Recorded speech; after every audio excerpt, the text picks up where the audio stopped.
Rod Coronado is a well-known Native American activist who participated in direct actions with the Earth Liberation Front and Animal Liberation Front during the 1990s.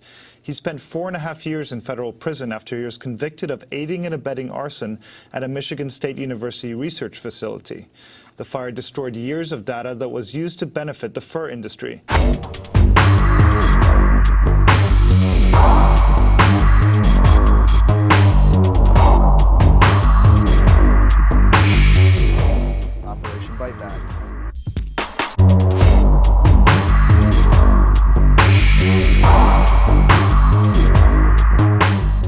We're here to talk about Rod Coronado.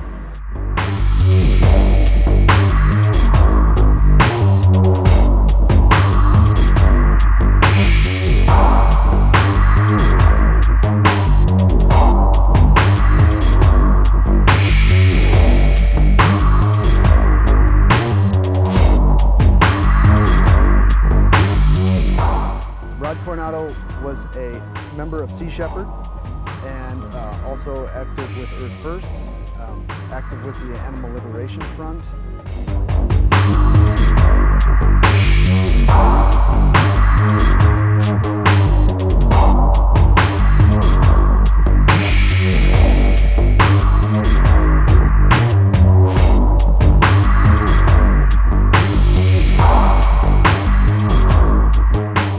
Sort of a lifelong radical activist.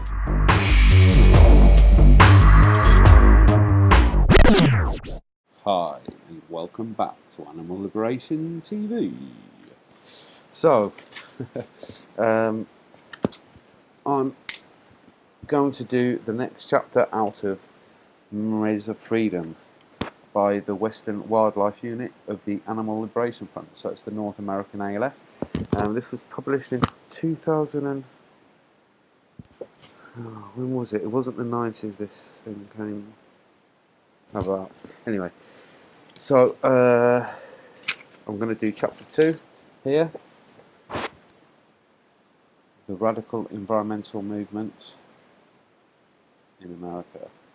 And in the 90s and the next decade, loads of people had that as a tattoo actually. It was a very popular design. So it's only a few paragraphs, I'm going to read this out.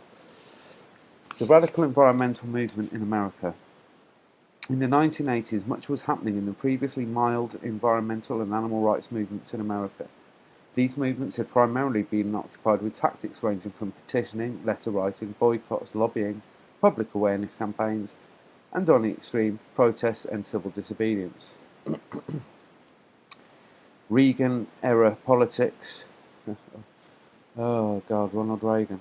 I keep expecting Ronald Reagan and Maggie Thatcher to suddenly pop up because, like, I grew up in the Cold War era, so what's going on now is just like...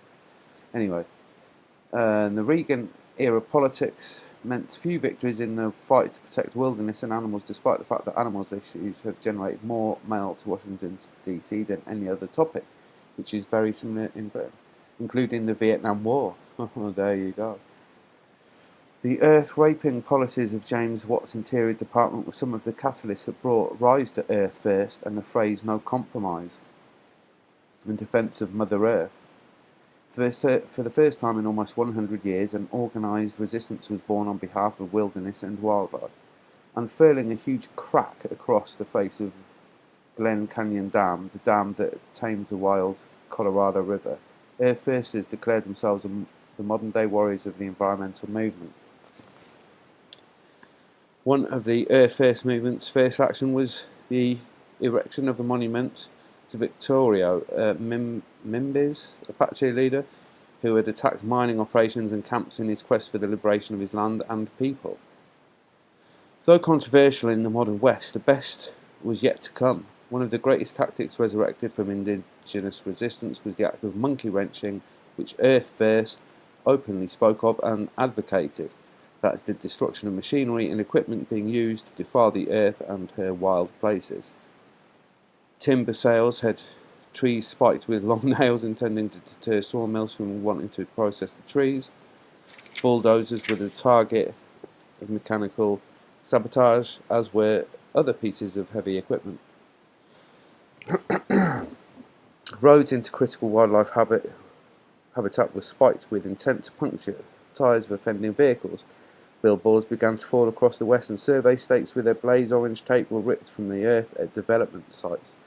Suddenly, when legitimate protests failed to protect a wilderness area, activists no longer felt helpless as the bulldozers rolled near or the chainsaws began to roar.